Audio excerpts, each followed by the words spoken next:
महाराज यहाँ पे भागवत जो सनकादिक ऋषि कर रहे हैं, अब देव ऋषि नारद जी कहते हैं ठीक है गुरुदेव हमने कथा तो सुन ली, लेकिन ऐसा भी कोई भक्त है जिसने पाप किया हो और उसको मुक्ति मिल गई हो कथा सुनने के बाद। तो सनकादिक ऋषि कहते हैं कि बिल्कुल है। कहते कौन है? अब सनत कुमारों ने बड़ा सुंदर व्याख्यान किया महाराज।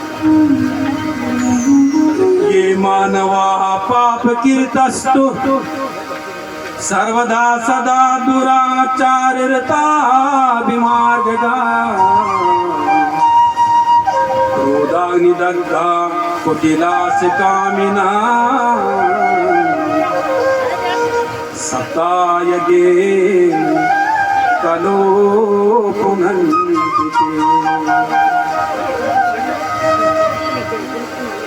कहते जिस मनुष्य ने जीवन में सत्कर्म नहीं किया हो,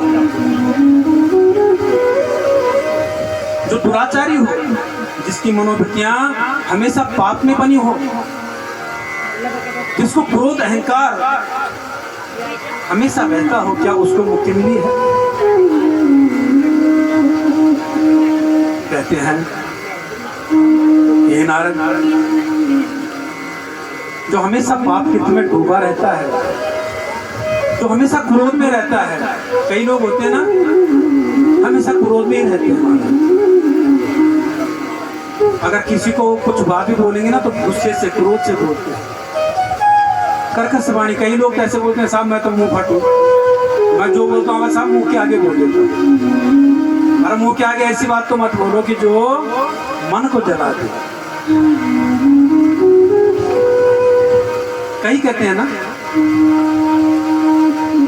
लेकिन ऐसा नहीं है। मधुरभाषी होना चाहिए,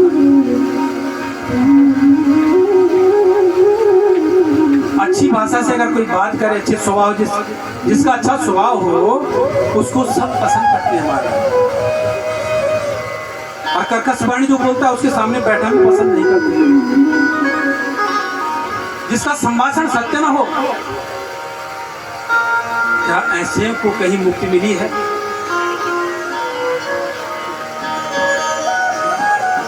सनकादिक ऋषि कहते हैं देखो नारायण, 5 प्रकार के उग्र पाप होते हैं।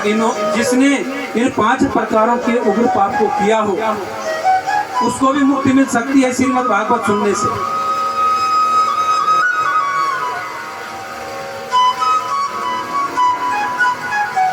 स्त्री क्या है? वाद्य। गाय क्या है? वाद्य। माने जिनकी रक्षा करनी पड़ती है, जिनकी रक्षा करनी पड़ती है, इन पे जिसने हाथ उठा दिया वो पाप है।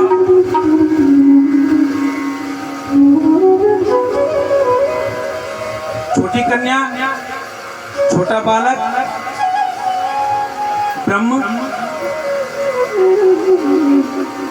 गाय, इनकी हत्या नहीं करनी चाहिए। ये उग्र पाप है, बहुत उग्र पाप।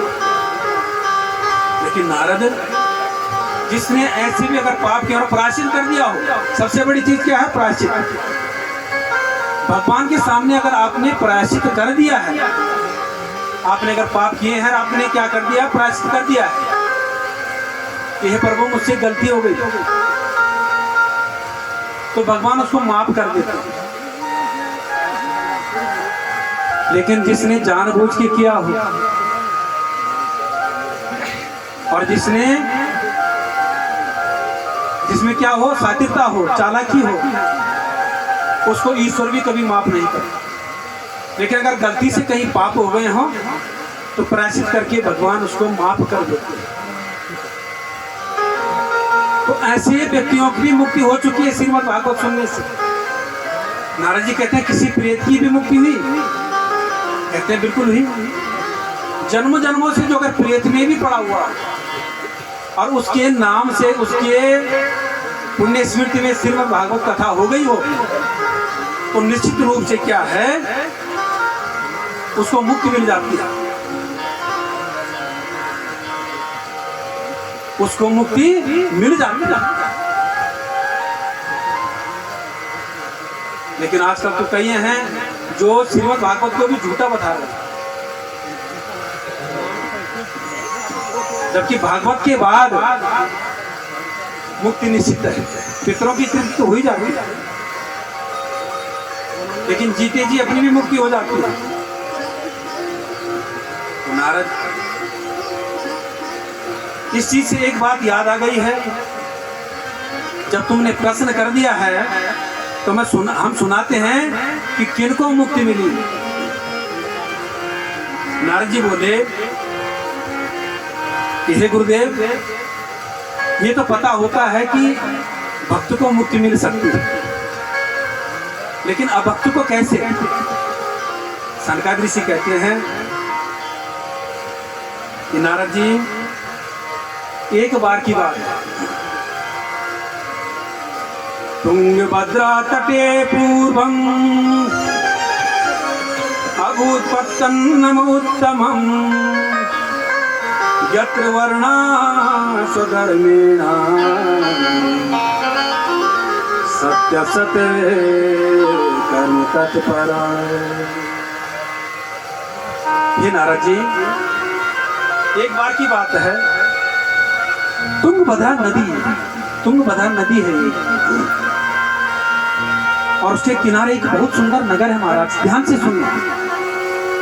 ये सुंदर नगर कौन है, ये आध्यात्मिक से मैं अभी बताऊंगा। और इस सुंदर नगर का नाम क्या है? उत्तम नगर। बड़ा सुंदर नगर है,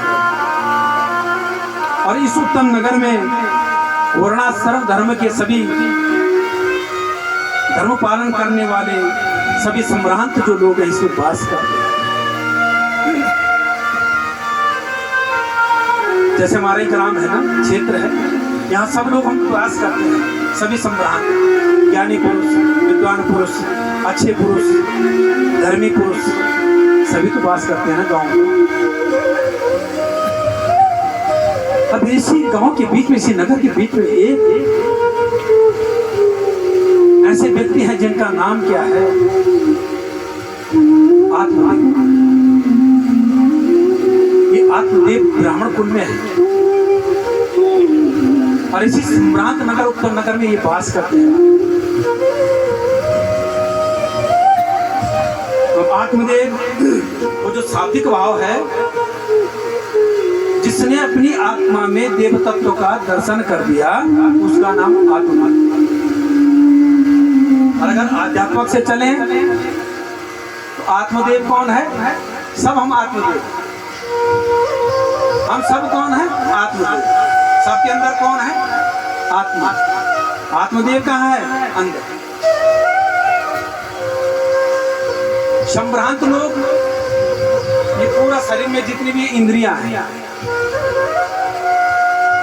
है ना, और आत्मदेव अंदर बैठा हुआ है उस नगर के अंदर। उत्तम नगर कौन है? उत्तम नगर ये पूरा शरीर है नगर, ये बहुत उत्तम नगर है।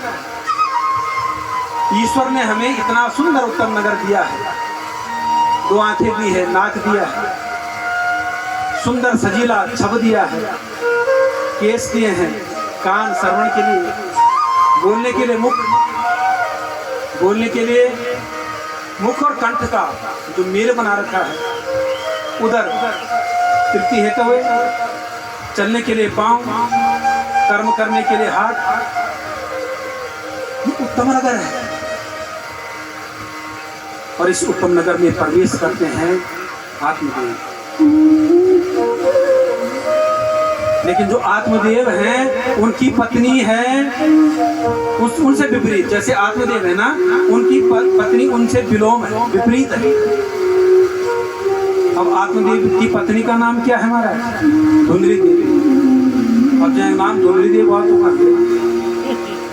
धुंधली का मतलब समझते हो? धुंध जहाँ दिखाई नहीं देता उसको धुंधली देवी कहा गया। अब आत्मदेव की पत्नी धुंधली देवी, हम सभी आत्मदेव हैं और हमारी पत्नी कौन है? हमारी पत्नी कौन है? बुद्धि। और जिसकी बुद्धि धुंधली हो जाती है उसको सफलता मिलना असंभव। इसी प्रकार से महाराज आत्मदेवी की पत्नी जो धुंधली देवी है वो विपरीत है। उसमें एक विशेषता है। कैसी विशेषता? कि जब आत्मदेव कहीं चले जाते हैं तो वो क्या करती है? एक से झगड़ा, दूसरे से झगड़ा, तीसरे से झगड़ा, किसी के साथ बनती नहीं है। और अगर किसी के घर पे बैठ गई तो आलोचनाओं से अलावा कोई बात नहीं करती। एक दूसरे की कटाक्ष से, जिसके घर में अगर बन भी रही है उसके घर में जाती है तो वहां बिगाड़ दिया जाता है।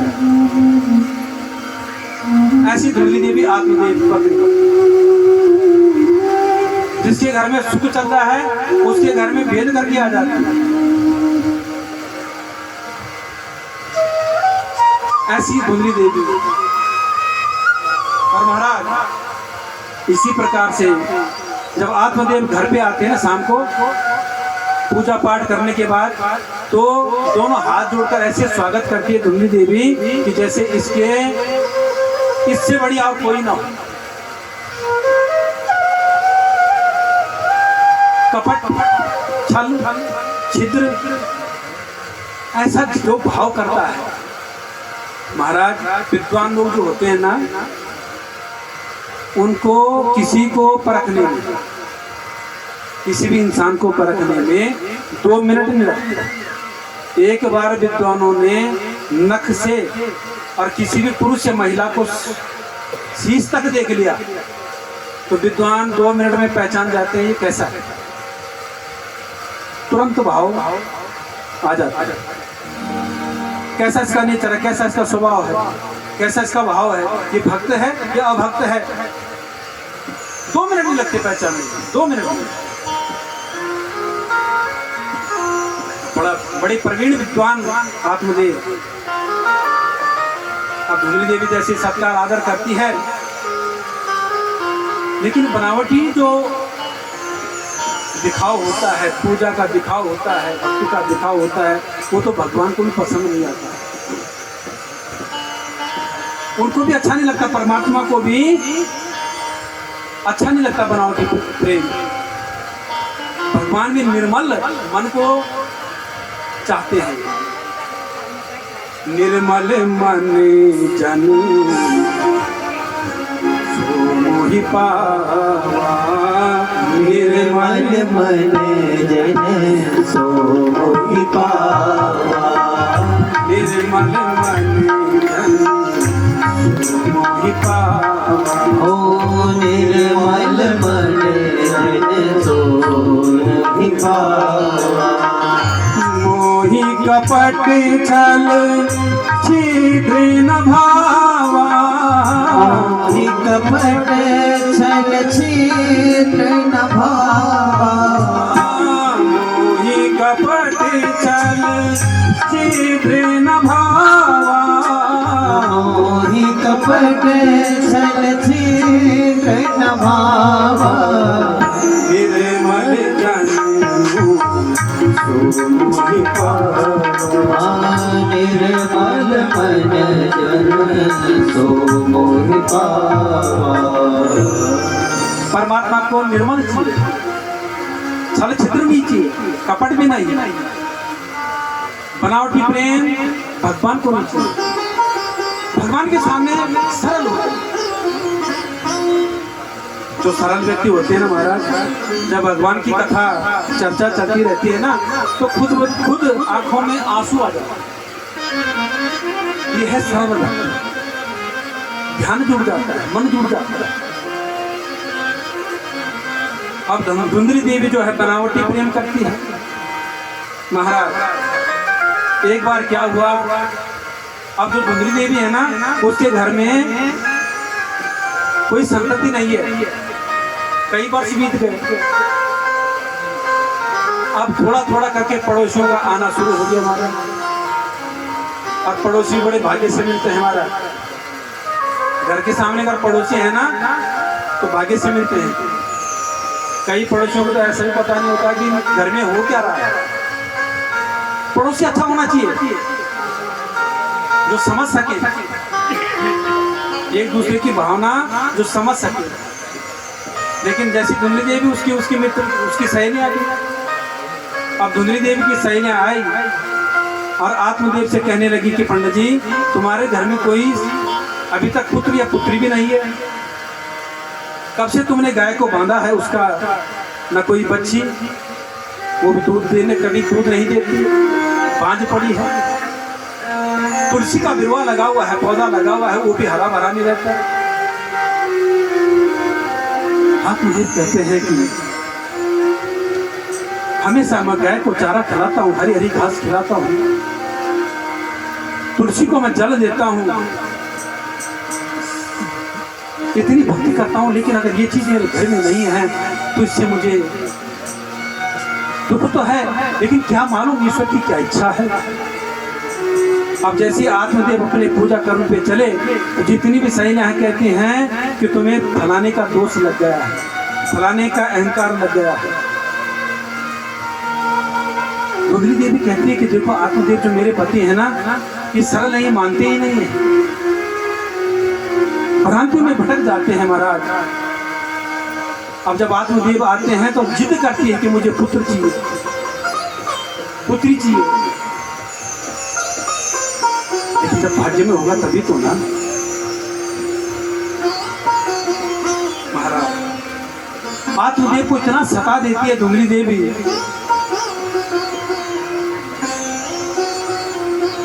अपने बोलों से, अपने शब्दों से, अपनी कर्कश वाणी से, ऐसी वाणी है कर्कश वाणी जैसे किसी ने मिर्च बोल दी हो। आत्मदेव जब परेशान हो जाते हैं तो वो जंगल में चले जाते हैं महाराज, और कहते हैं तभी मैं वापस आऊंगा जब भगवान मुझे आशीर्वाद दे दें कि मुझे बेटा या बेटी का वरदान प्राप्त हो जाए। अब जैसी दुखी मन से आत्मदेव वहां बैठे हुए हैं, तब तक वहां से घूमते घूमते एक संत आते हैं और संत कहते हैं हे आत्मदेव, दिखने में तो ऐसा लगते हो कि तुम बहुत बड़े ज्ञानी हो, विद्वान हो, लेकिन तुम्हारे मुख पर ये चिंता क्यों बनी हुई है। कथम रोदसी विप्राकम काते चिंता बलियसी वदतुम सत्वरम मह्यम स्वस्य दुःखस्य का। हे पंडित जी, आप रोते क्यों हो? आपके मुख पे चिंता क्यों हो रखी है? मुझे विस्तार से बताएं कि आपके दुख का कारण क्या है। कहते हैं कि भगवान, मैं अपने घर पे गाय को बांधता हूं तो बांझ हो जाती है, मैं अपने घर पे तुलसी का बिरवा लगाता हूं तो सूख जाता है, मेरे घर में कोई पुत्र या पुत्री नहीं। लोग कहते हैं कि जिसके घर में संतान नहीं उसके पितृ तृप्त नहीं होते। क्या ऐसा शास्त्र में लिखा हुआ है क्या? लेकिन गलत है, नहीं ऐसा। कहती है नहीं, तुम दुखी क्यों होते हो? कहते नहीं, मुझे पुत्र चाहिए। मैं यहाँ से लौट कर तभी जाऊंगा जब मुझे आप प्रदान दोगे कि तुम्हारे घर में पुत्र हो। रो रहे हैं आत्मदेव।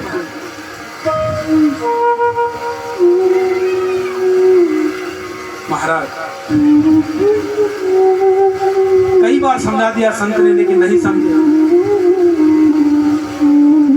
संत कहते हैं मुंचा ज्ञानम प्रजारूपम बलिष्ठा कर्मणो गति विवेकं तु समासाद्य यज संसार वासना। ये पंडित जी, आपके मन में ये पुत्र की कामना क्यों है? ये एकमात्र अज्ञान है। क्यों दुखी होते हैं कि पुत्र नहीं है? और और मैं तो समझता हूं कि अगर पुत्र हो जाए तो परमात्मा की कृपा, और अगर पुत्र ना हो तो ये समझो भगवान की बहुत बड़ी कृपा।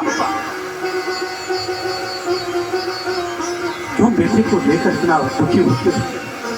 क्यों पुत्री को लेकर इतना दुखी होते हो?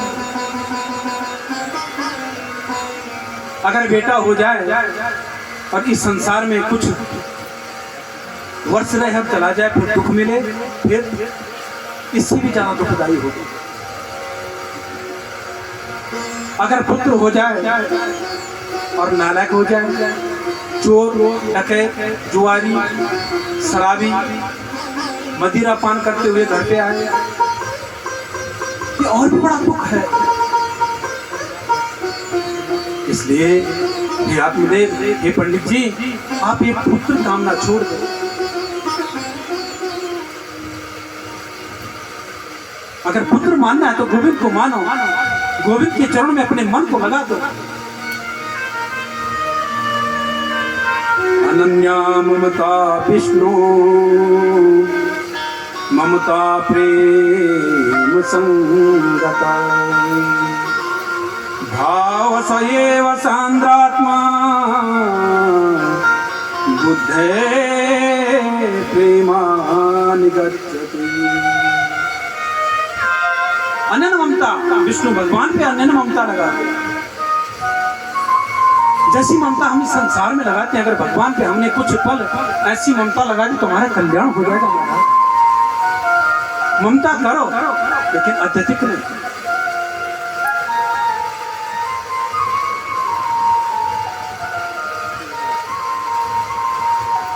ऐसी कामना करो कि मुझे मेरी जो प्रीति है भगवान के चरणों में लग जाए, मेरा मन भगवान से जुड़ जाए।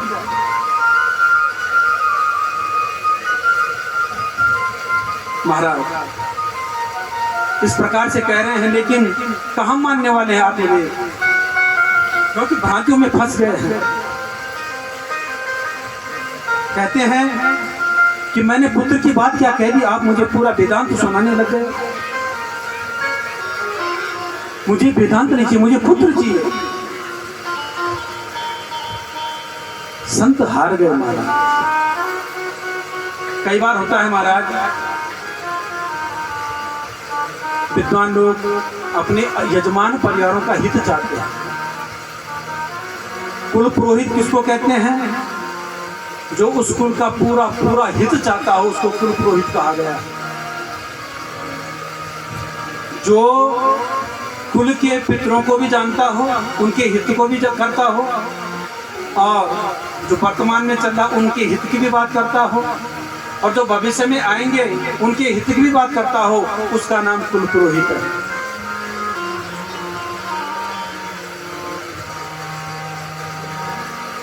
आजकल विद्वानों के पास कई लोग जाते हैं, चाहे जन्म पत्री मिलाने जाएं, चाहे कोई प्रश्न कुछ पूजा करने जाएं, तो पंडितों ने अगर कुछ मना कर दिया है तो फिर कहते पीछे से नहीं, इसको कर दो आप जबरदस्ती। जब कहीं मना कर दिया है तो पंडित ने मना क्यों किया है, कुल पुरोहित ने मना क्यों किया है, विद्वानों ने मना क्यों किया है? ताकि वो आपका हित चाहता है, इसलिए मना कर रहा है। तभी तो मना कर रहा है ना, क्योंकि उसको आपके हित की चिंता है, अपने लिए कुछ नहीं कर रहा, आपके हित के लिए कह रहा है। लेकिन जिद करके करवा देते, चाहे दिन करना हो, कुछ भी करना हो, जन्म पत्री मिलानी हो, गृह मुहूर्त, गृह प्रवेश, वास्तु पूजन इत्यादि जो भी है,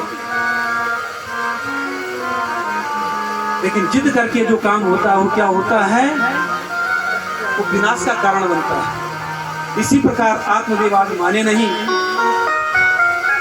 अब संत जब हार गए, उन्होंने कहा तो ठीक है, उन्होंने एक फल को पकड़ा, फल दे दिया, आत्मदेव को कहा अपनी पत्नी को खिला देना, नियम बता दिए, नियम संयम इस तरीके से बताए, और कहा जब ये फल खाएगी तो उसके गर्भ में पुत्र यानी कि पुत्र प्रवेश करेगा और फिर तुमको पुत्र की प्राप्ति हो जाएगी।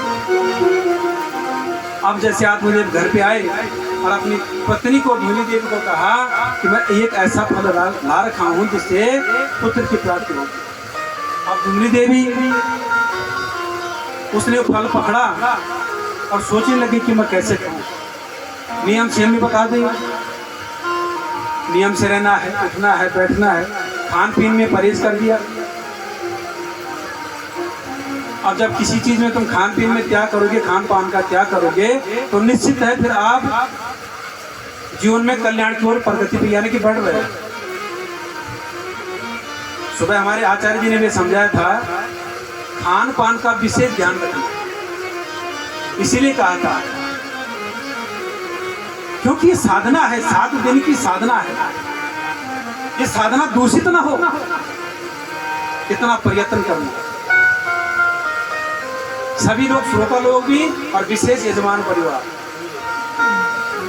तामस चीजों का सेवन मत करना। धूम्रपान, मदिरापान, मांस इत्यादि पहले तो छोड़ दो तो अच्छी बात, नहीं तो इन 8 दिवस पर्यंत बिल्कुल भी छोड़, क्योंकि ये साधना भंग हो जाती है। ये जो साक्षात यहाँ पे बैठे हुए हैं ना, ये हमको देख रहे हैं, हम कहीं से छुपे नहीं हैं।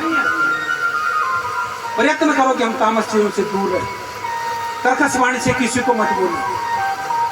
8 दिन का सेवा अवसर प्राप्त हुआ है आप लोगों को भगवान की सेवा के लिए। यह दिन नहीं होता। आज से 8 दिन पर्यंत यहाँ पे रहेंगे, 8 दिन के बाद देखना यहाँ पे ग्राउंड हरी दूध मिलेगी, बाकी कुछ नहीं दिखेगा।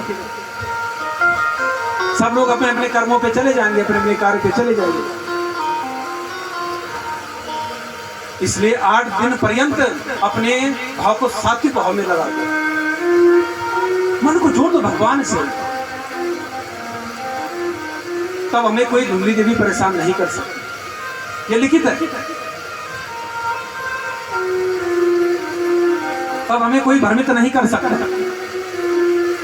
इसलिए धुंधली देवी ने क्या कहा अपनी सहेलियों से कि अगर मैं इस फल को खा लेती हूँ तो मेरे गर्भ में बच्चा आ जाएगा, और जब बच्चा का पेट फूलेगा फिर मेरा खाना कम हो जाएगा, मेरा चलना फिरना कम हो जाएगा, मैं घर घर में नहीं जा पाऊंगी, और घर घर में मैं सहेलियों के साथ बातें नहीं कर पाऊंगी। अब एक दूसरे की बातों को मुझे कैसे पता होगा, कौन क्या खा रहा है, कौन कैसे सो रहा है, कौन किस क्या कर रहा है, कौन किसकी बातें कर रही है, तो मैं सबसे वंचित हो जाऊंगी।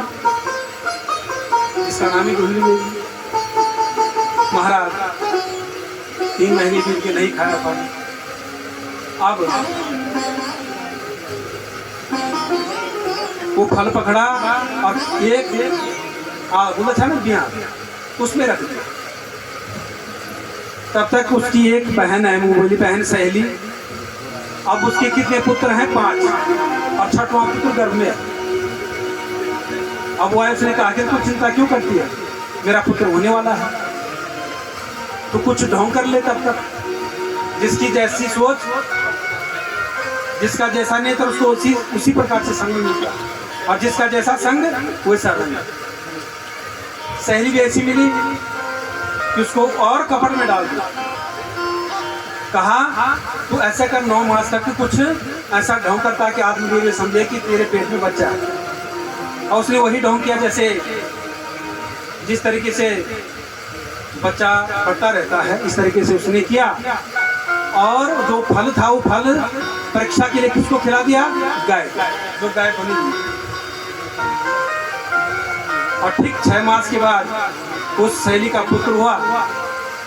उसको उसने तो पहली बात हो रखी थी कि तेरे पास धन नहीं, उस सहेली के पास धन नहीं था। कहा कि मेरे पास बहुत धन है, इसके बदले तू धन ले लेना, मेरे पति की बात रह जाएगी, मेरी भी बात रह जाएगी, और तुझे धन भी मिल जाएगा, मुझे पुत्र की प्राप्ति हो जाएगी। सोचा तो ऐसा था। अब जैसे ही पुत्र आया तो पूरे गांव में, उत्तम नगर में क्या हो गया, बात फैल गई कि आत्मदेव के घर में पुत्र की प्राप्ति हो रही है। बोलिए बांके बिहारी लाल की। अब जैसे ये बात पता हुआ, आत्मदेव बड़े खुश हुए महाराज, और बड़े खुश होते उन्होंने क्या किया, लड्डू बांटे, नगाड़े बजाए, और सबको खुश किया। और इसी में महाराज ठीक 3 महीने के बाद उस गाय का भी एक बछड़ा हो गया। और उस बछड़ा, वो जो बछड़ा हुआ कैसे हुआ, उसके कर्ण बड़े बड़े हैं। उसके क्या है, कर्ण बड़े बड़े।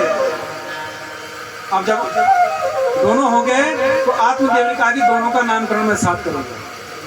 अब जैसे नामकरण की बात आई तो धुंधली देवी कहती है कि अपने पुत्र का नामकरण मैं करूंगा। आत्मदेव कहते हैं मैं करूंगा।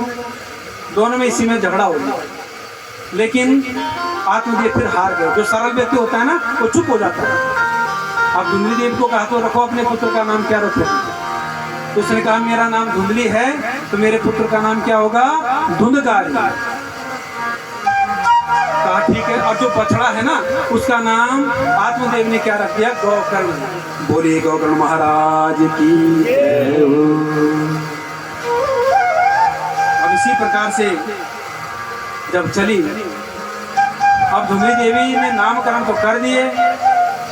अब वो थोड़ा थोड़ा करके क्या हो रहे हैं, बड़े बड़े हो रहे हैं, गोकर्ण भी और धुंधकारी। गोकर्ण कैसा हो रहा है, ज्ञानी पुरुष, पहले से सरल स्वभाव, मितभाषी, परमित, कम बोलने वाला।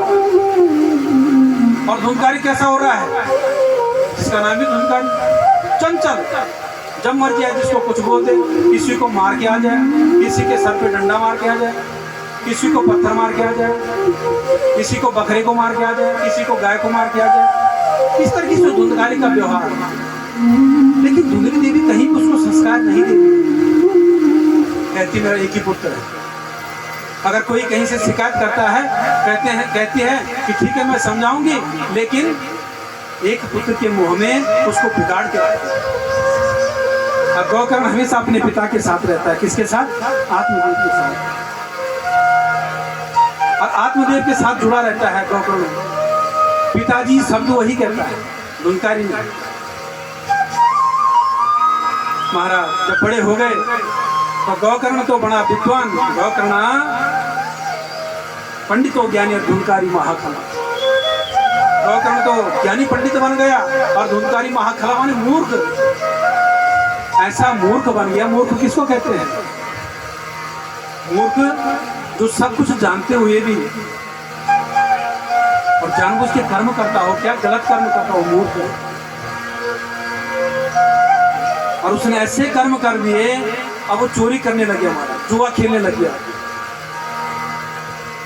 कहीं से आ रहा है तो क्या ला रहा है, मांस के टुकड़े ला रहा है, और घर में चारों तरफ बिखेर रखे।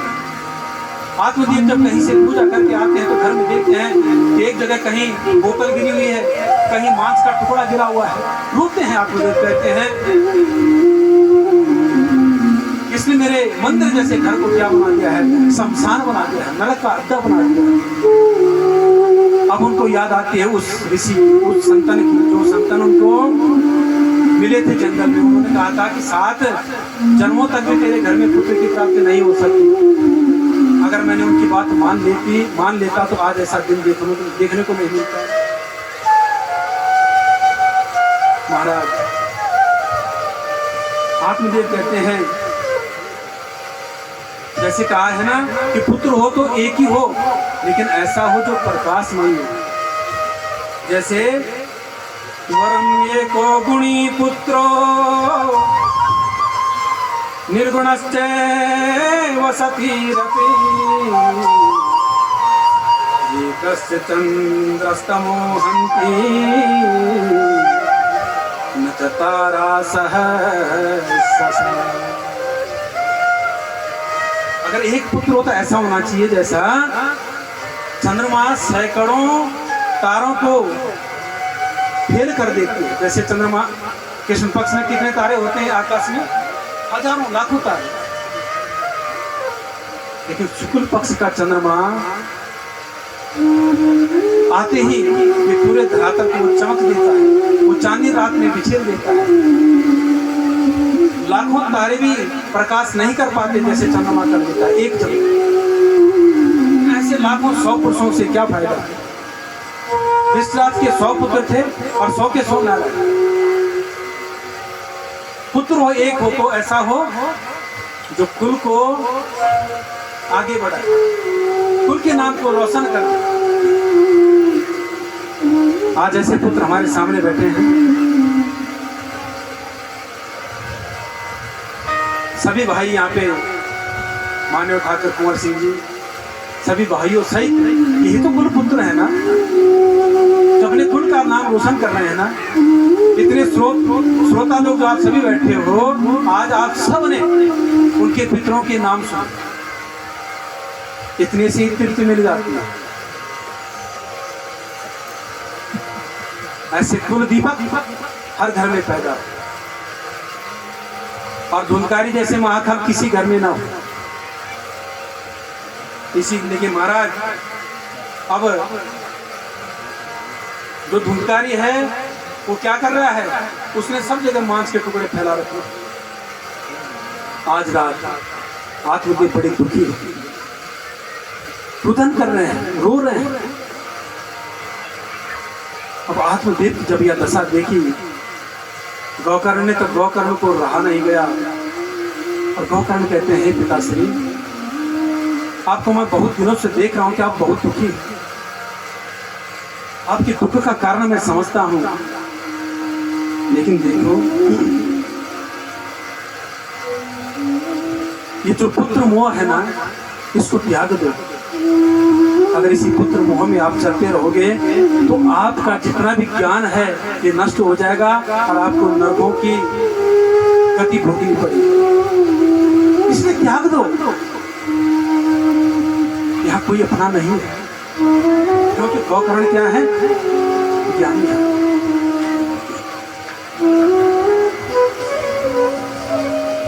लेकिन आत्मदेव कहते कि पुत्र ये मोह मैं त्याग ही नहीं पा रहा हूं, मुझे कुछ ऐसा उपदेश करो ताकि मेरे ये मन से मोह हट जाए, इस संसार रूप जंजाल में इससे अलग हो जाऊं। ऐसा कोई उपदेश तो करो। गौकर्ण जी इतना सुंदर उपदेश करते हैं। देहेस्तमांस रुद्रे विमतिं त्यजात्वं जायासु तादिषु सदा ममता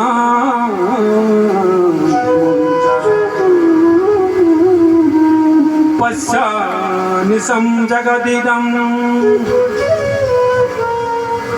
क्षणमङ्गनिष्ठं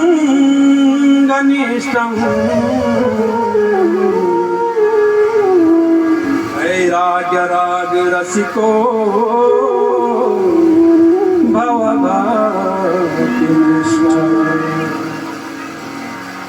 पिताजी मैं तो एक ही बात जानता हूँ, देहेस्त मांस रुद्रे, ये देह शरीर मांस रुद्र रक्त ये चल रहा है, इसके प्रति हमारा मोह नहीं होना चाहिए। देहाभिमान कर, अगर देहाभिमान रहेगा तो हमारा कल्याण नहीं होगा, जीवन पर्यंत हम दुख में रहेंगे। सबसे पहले तो ये मानना छोड़ दो कि मैं ये शरीर मेरा है। अब इस शरीर को चाहे पंडित बोलो, चाहे ज्ञानी बोलो, चाहे कोई कलेक्टर एसडीएम बोलो, लेकिन शरीर तो एक है ना। पद से संबोधन कहीं भी करो, लेकिन शरीर तो वही है। अब इस शरीर की देखो पिताश्री, इस शरीर की तीन गति है। कौन कह रहे हैं? कौन गौ करो। इस शरीर की तीन गति होती है। तीन गति कौन कौन सी है? जब इस शरीर मृतक को चला जाता है ना, तो इसको अगर जला दोगे तो राख हो जाएगा, अगर फेंक दोगे तो चीड़ कौवे गीदड़ ये खा जाएगा, और अगर जमीन में गाड़ दोगे तो कीड़े बन जाएंगे। अगर चौथी गति है तो बताओ है क्या चौथी गति? इस शरीर की चौथी गति नहीं, तीन गति है। अरे तीन गतियों में हमको समा जाना। ये पिताश्री कभी एकांत में बैठ कर तो सोचो। अरे हाँ, मैं सबको कहता हूँ कि एकांत में बैठकर सोचो तो कभी कि हम कर क्या रहे हैं, अपने जीवन पर्यंत हम कर क्या रहे हैं।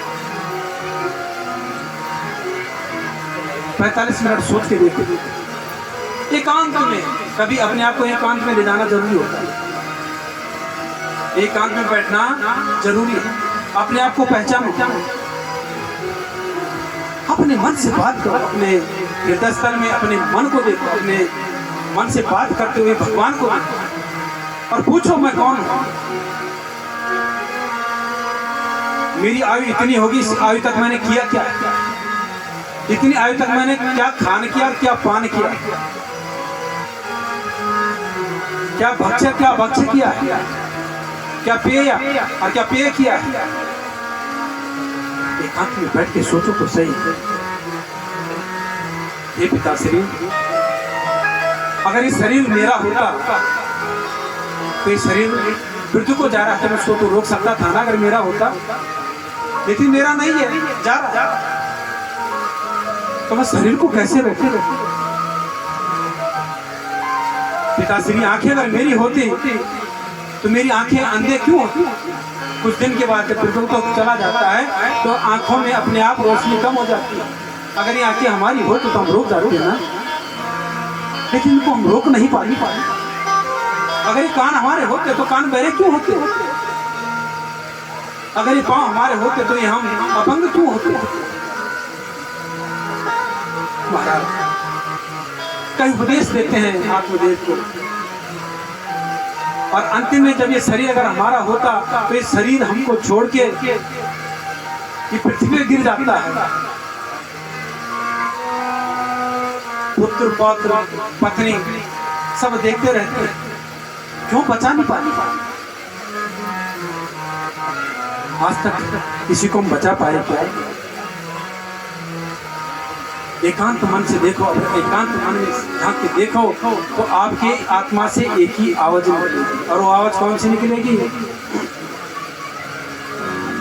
चल रे हंसा हमारे लोक को, चल रे हंसा हमारे लोक को, यहाँ नहीं कोई तेरा, चल रे हंसा अमर लोक, यहाँ नहीं कोई तेरा, चल रे हंसा अमर लोक।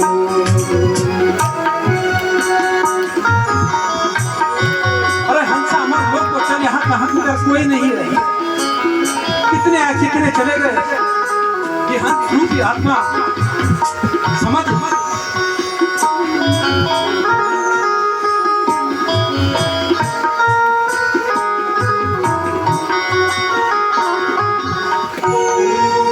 जगी वालों का हुआ अंधेरा, जगी वालों का हुआ अंधेरा, जगी वालों का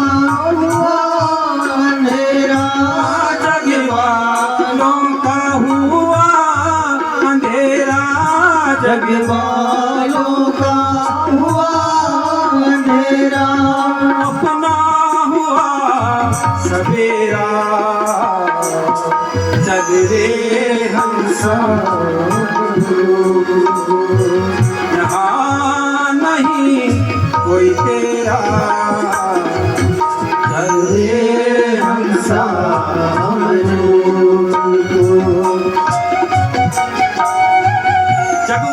जो जग वाले हमें ना, जब किसी की मृत्यु हो जाती है हमारे लिए अंधेरा हो जाता है, लेकिन ये हंसा ऊपर तो देखना वहाँ हुआ सवेरा।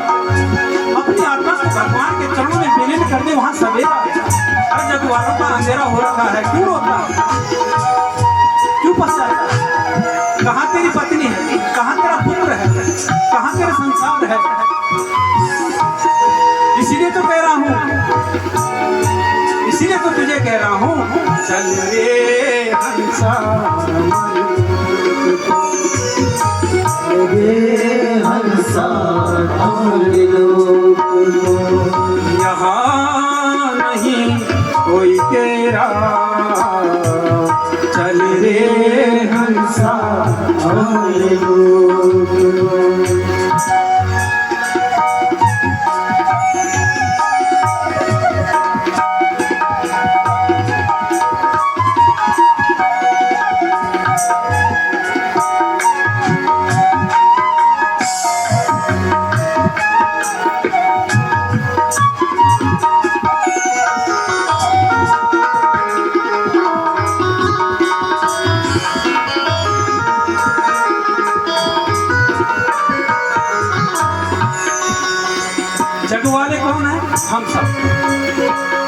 जग वाले हम सब। आत्मा जब निकल जाती है ना तो यहाँ तो अंधेरा है, लेकिन वहाँ ऊपर क्या है, सवेरा हो जाता है। क्यों दुखी होता है? जग वालों पे मोह करना ये दुखदाई है। बंधन पे मत चलो, बंधनों को मुक्त करते हुए और चलो कहाँ, जग वालों का हुआ अंधेरा, जग वालों का हुआ अंधेरा, जग वालों का हुआ अंधेरा, जग वालों का हुआ अंधेरा, अपना हुआ सवेरा, चल रे हंसा चल रे हंसा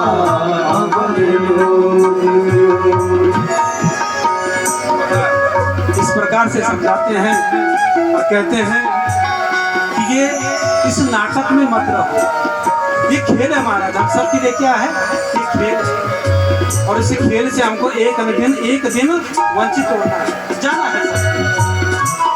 यहाँ कोई नहीं है, यहाँ दादा गए, परदादा गए, कितने चले गए, माता पिता की साथ छोड़ के चले जाते हैं। वही स्थिति हमारी बन जाती है, तो तू चल और मैं आ रहा हूं, ऐसा। इसलिए मोह से त्याग हो गया महाराज। अब जैसी ये बात हुई तो जो आत्मदेव हैं उनके मन में भाव आ गया। उपदेश ऐसा होता है, उपदेश में ऐसा परिवर्तन होता है, और आत्मदेव का जो मोह है वो छूट गया और वो कहाँ चलने के लिए तैयार हो गए, वन को जाने के लिए। अब कहते हैं तन को 100 बंदिशें, मन को लगी न रोक, तन की 2 गज मन के 3 लोक।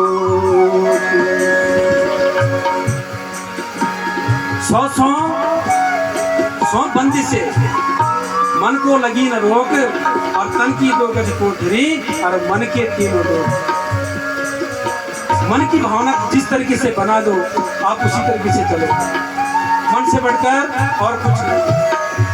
मन में अगर आपने विचार कर दिया है कि मुझे ये करना है, सत्य धर्म करना है, सत्य कर्म करना है, तो आप निश्चित है आप ऊपर को बढ़ते चले जाओ। अब इसी प्रकार से आत्मदेव अपने मन से कह रहे हैं, मन रे तू ही बोल कहाँ मैं जाऊं, बोल कहाँ मैं जाऊं, मन रे बोल कहाँ मैं जाऊं, बोल कहाँ मैं जाऊं, मन रे।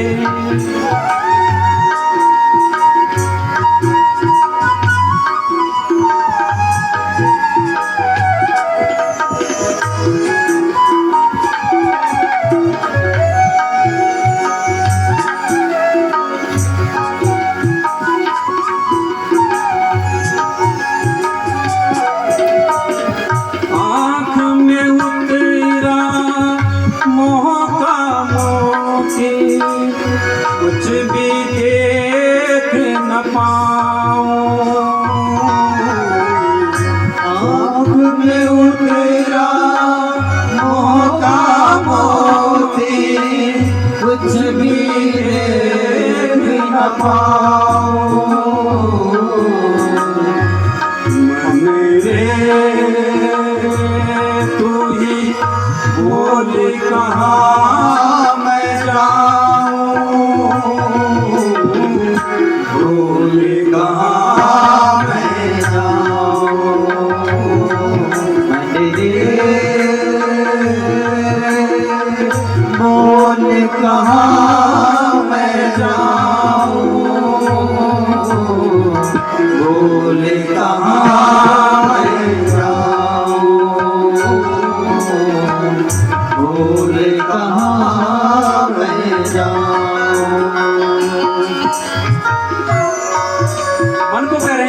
कि मैं कहाँ जाऊँ। आंख में उतरा मोह का मोती, ये आंख से मोह का मोती नहीं उतर रहा। अब तू ही बता कि मैं कहाँ जाऊँ, मुझे मार्ग दे।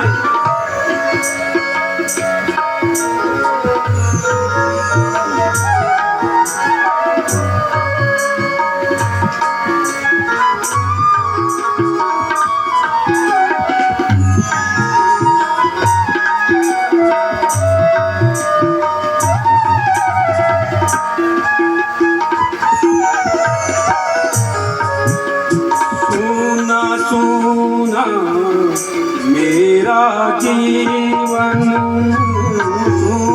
सोना मेरा जीवन, फूल बने रातों के कण कण, सुन बने होगे कण कण, मिल जाए हर साधु संतन, मिल जाए हर साधु संतन, कर दे मेरा मनी का मंथन, कर दे मेरा मनी का मंथन, अब सागर तर जाऊं, सागर तर जाऊं, मन रे तू ही बोले कहाँ मैं जाऊं, बोले कहाँ मैं जाऊं, मन रे बोले कहाँ मैं जाऊं,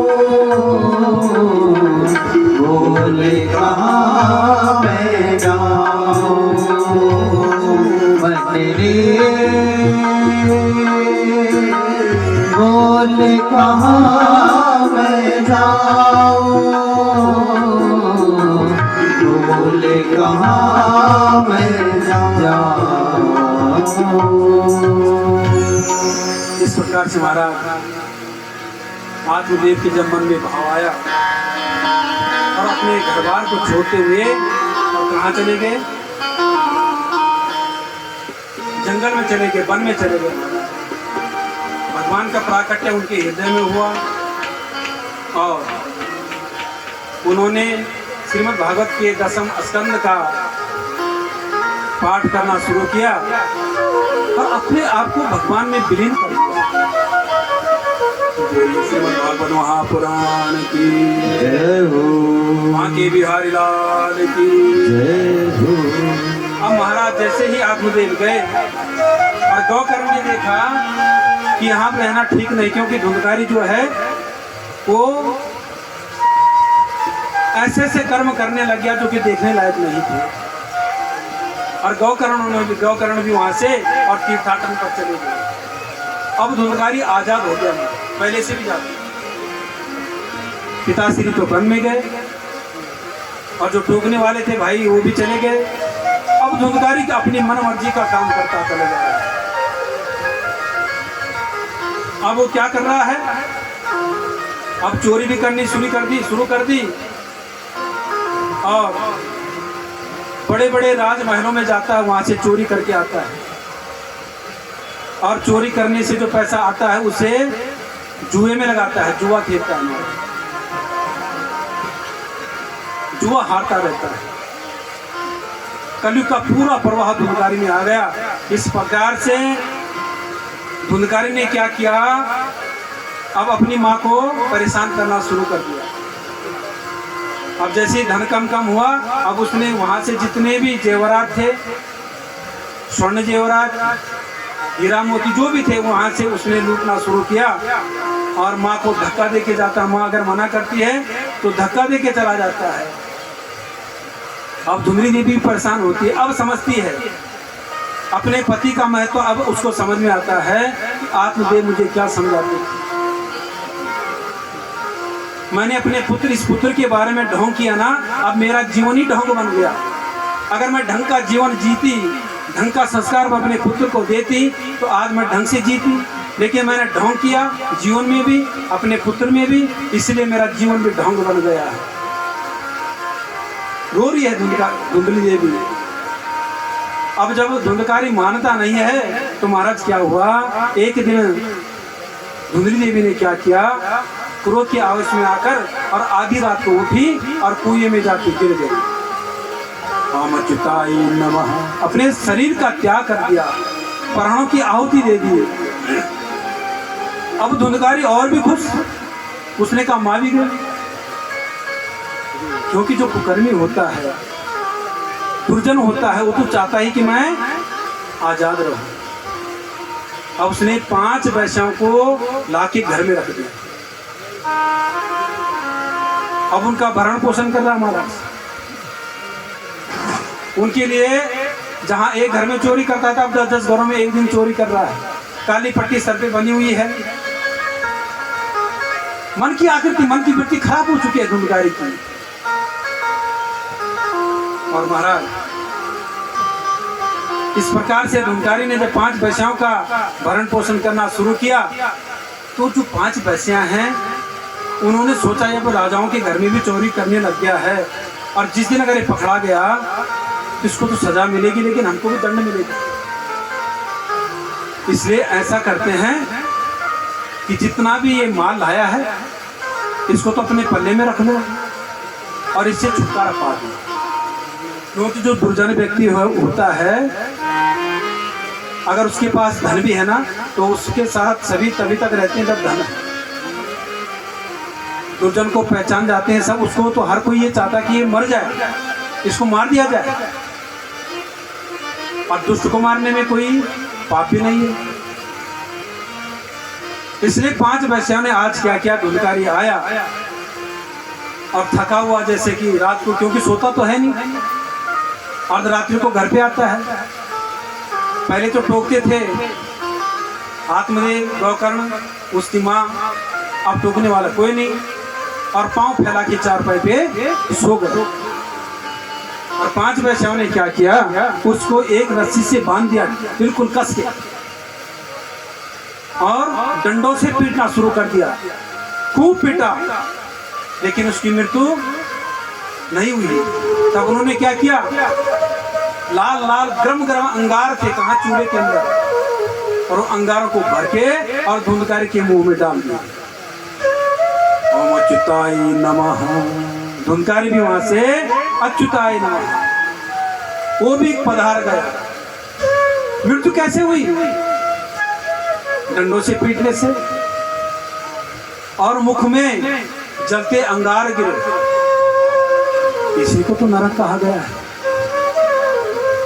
यही तो नरक है। और धुंधकारी कहाँ चला गया, प्रेत योनि में भटकता रहा।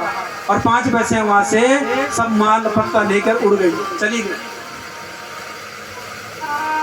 उत्तम नगर के सभी संभ्रांत लोग देख रहे हैं कि यहाँ उनका महल खाली पड़ गया है, टूट गया है। धुंधकारी का भी पता नहीं, वो भी चली गई। उसकी जो पत्नियां थी, माँ का पता नहीं, आत्मदेव का पता नहीं। महाराज तीर्थाटन पर जो गौकर्ण जा रखे थे, वो भी घूमते घूमते जब अपने घर को वापस आए, उन्होंने तीर्थ पे सुन लिया था कि पिताजी तो पहले ही जंगल में चले गए थे। धुंधकारियों को भी वैश्याओं ने मार दिया, माँ भी कुएं में जाके गिर गई। तो तीर्थाटन से आके अपने जब उत्तम नगर की ओर आए, तो उन्होंने क्या किया, देखा कि संभ्रांत लोग हुए आधी रात के करीब करीब आए। तो उन्होंने सोचा कि अगर मुझे यहाँ गांव वाले देखते हैं तो फिर उनकी नींद खराब होगी, क्योंकि जो संत व्यक्ति होते हैं ना, अगर वो कहीं पे भी हैं तो किसी को विक्षेप नहीं करते। अगर एक रूम के अंदर बैठे हैं, एक रूम के अंदर सोए हैं, तो उठने वाला व्यक्ति ऐसे उठता है कि जो चौथे को पता नहीं चलता, दूसरे को पता नहीं चलता, किसी को भी तकलीफ नहीं देते। आज गौकर्ण अपने घर पे आए, टूटा फूटा मकान, जाली लगी हैं, कीट पतंग वहां बास कर रहे हैं। अब उन्होंने एक आसन वहां पे, एक कोने पे आसन बिछाया, अपना कमंडल निकाला और संध्या पे बैठ गए। इतने में महाराज वहां पे एक परछाई आई। अब कैसी परछाई है? वो परछाई ऐसी है जैसे दिख रही है, कभी तो चुड़ैल बन जा रही है, कभी हाथ लगा रही है, जैसे ऐसा लग रहा है कि हाथ लग रहा है मेरे को। एक सत्य बात है महाराज, जब मृत्यु होती है, मृत्यु के बाद स्वशरीर कभी नहीं देखा जाता। हम ऐसे नहीं कह सकते कि जैसे किसी व्यक्ति की मृत्यु ही मैंने देखा है, ऐसा नहीं हो सकता। परछाई देख सकते हो, हवा, क्योंकि प्रेत आत्मा जो है ये एक सूक्ष्म हवा है। और महाराज जैसे गौकर्ण ने देखा तो कभी कुछ चीज की आवाज आ रही है, कभी कुछ चीज की आवाज, कभी भैंसे की आवाज, कभी बकरे की आवाज, इस तरीके से आवाज जब चलती है तो गौकर्ण कहते हैं कि भाई अरे भले आदमी कौन है तू और क्यों मुझे डरा रहा है? आपका परिचय क्या है? लेकिन वहां पीड़ित कौन है? वो धुंधकारी जो पीड़ित योनि में पड़ा है। वो क्या कहता है? अहम भ्राता त्वदीयोऽस्मि धुंधकारी इति नामता स्वकीयेनैव दोषेण ब्रह्मत्वं नाशितं मया।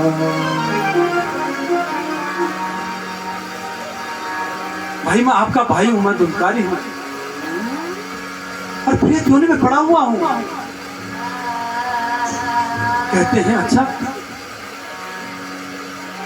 तुम प्रेत योनि में? अरे मैंने तो तुम्हारा ये समाचार वहां सुन लिया था जब मैं गया पे था, लेकिन मैंने तुम्हारे और माँ के पिताजी के नाम से वहां पे गया में पिंड किया। और मैं शास्त्रों में मैंने पढ़ा है कि जिसने गया में पिंड कर दिया उसको मुक्ति मिल जाती है। लेकिन धुंधकारी क्या कहता है? क्यों तो है, लेकिन यह भ्रातृवर कर्मणो नास्ति सांख्यम में महाज्ञाने विवर्तिना लोकानां हिंसका सोयम स्त्रीभिर्दुःखे मारिता। कर्मो नास्ति, क्योंकि मेरे कर्म की गति ऐसी है कि मुझे मोक्ष नहीं मिलेगा। चाहे गया में पिंड करो, चाहे ब्रह्म कपाल में पिंड करो, चाहे तुम माया में पिंड करो, माया माने हरिद्वार, चाहे तुम पुरी में, सप्तपुरी कहीं भी पिंड कर दो, मुझे मुक्ति नहीं मिलने वाली, क्योंकि मैंने कर्म ऐसे ही किए हैं। और मुझे मारा किसने? 5 वैश्याओं ने। लोगों को मैंने हिंसक बना दिया, क्यों मुझे मुक्ति मिलेगी? अब धुंधकारी जब परेशान हो रहा है तो गौकर्ण कहते हैं त्वदर्थं तु गया पिंडो मया दत्तो विधानता तत्कथं नैव मुक्तोऽसि मम शर्मिदं महाप्रिय। मैं तो आश्चर्य में हूं, क्योंकि इतने पिंड करने के बाद तुम्हें मुक्ति नहीं मिली है। तुम कहते हो कि मैंने कुकर्म किए हैं। तो ठीक है हे धुंधकारी, मैं कुछ उपाय सोचता हूं ताकि तुम इस प्रेत योनि से निकल पड़ो, इस प्रेत योनि से तुम्हें निवारण मिल जाए। अब जैसे ही भगवान सूर्य का आह्वान करते हैं, क्योंकि गौकर्ण जो हैं भगवान सूर्य के शिष्य हैं। अब उन्होंने जैसे ही भगवान सूर्य का आह्वान किया, कैसा आह्वान किया? दत्तां भुजासनमसे सगुणैक सिंधुं भानुं समस्त जगतां मदिपं वजामि। हे भगवान सूर्य, आप मेरी पूजा को स्वीकार कीजिए। मैं आपका आह्वान करता हूँ, मेरा भ्रातृ धुंधकारी जो प्रेत योनि में है, इसके लिए मुक्ति का कुछ उपाय तो बताओ। और भगवान सूर्य साक्षात वहाँ पे प्रकट होते हैं, आकाशवाणी जैसे करते हैं और कहते हैं श्रीमद् भागवतम महामुक्ति सप्ताहं वाचनं कुरु। एक ही उपाय है, और वो उपाय क्या है कि तुम श्रीमद् भागवत का वाचन करो। अब महाराज जैसे ही गौकर्ण ने सुना, और गौकर्ण ने वहाँ पे अपने गांव में व्यास मंच बना के और आसन बिछा दिया, और वहाँ पे अपने आप आसीन हुए। संभ्रांत गांव के लोग सब इकट्ठे हो गए और वहाँ पे धुंधकारी को कहा कि आओ भैया, आपके लिए मैं कथा का आयोजन कर रहा हूँ, आप श्रवण कीजिए और इस कथा से आपका निवारण होगा, आपको मुक्ति प्रदान होगी, आपको दिव्य मुक्ति होगी, क्योंकि ये भगवान सूर्य का उपदेश है, ये सूर्य देव की आज्ञा है। और बैठ गए महाराज। वहाँ पे धुंधकारी बैठे हैं। धुंधकारी जब आए, गोकर्ण जी बैठे हैं, तो धुंधकारी एक सूक्ष्म हवा है। अब वो हवा कैसी है, वो बैठ तो सकती नहीं है। अगर कहीं पे बैठेगी तो हवा तेज आएगी, तो उड़ जाएगी। अब वो भटक रही है इधर उधर। अब उस हवा ने क्या देखा कि उस व्यास मंच के बगल पे एक सप्त ग्रंथि का बांस है। अब वो सप्त ग्रंथि का बांस है और वो जो हवा धुंधकारी के स्वरूप में था, वो हवा वहां जाके छुप गई, बैठ गई। अब वहां कोई भी विक्षेप नहीं है, क्योंकि हवा का प्रकोप वहां लगेगा नहीं, किसी की बातें सुनाई नहीं देगी। तो वहां ध्यान से धुंधकारी कथा सुन रहा है और गोकर्ण ने यहाँ कथा शुरू कर दी। महाराज जब कथा शुरू हुई, 1 दिन की कथा, 2 दिन की कथा, 3 दिन की कथा, 4 दिन, 5 दिन, 6 दिन, 7 दिन की कथा हुई। और वहाँ पे जो सप्त ग्रंथि का बांस है, तो प्रथम दिवस की जब कथा हुई तो प्रथम ग्रंथि फट गई। दूसरे दिवस की कथा हुई, दूसरी ग्रंथि फट गई।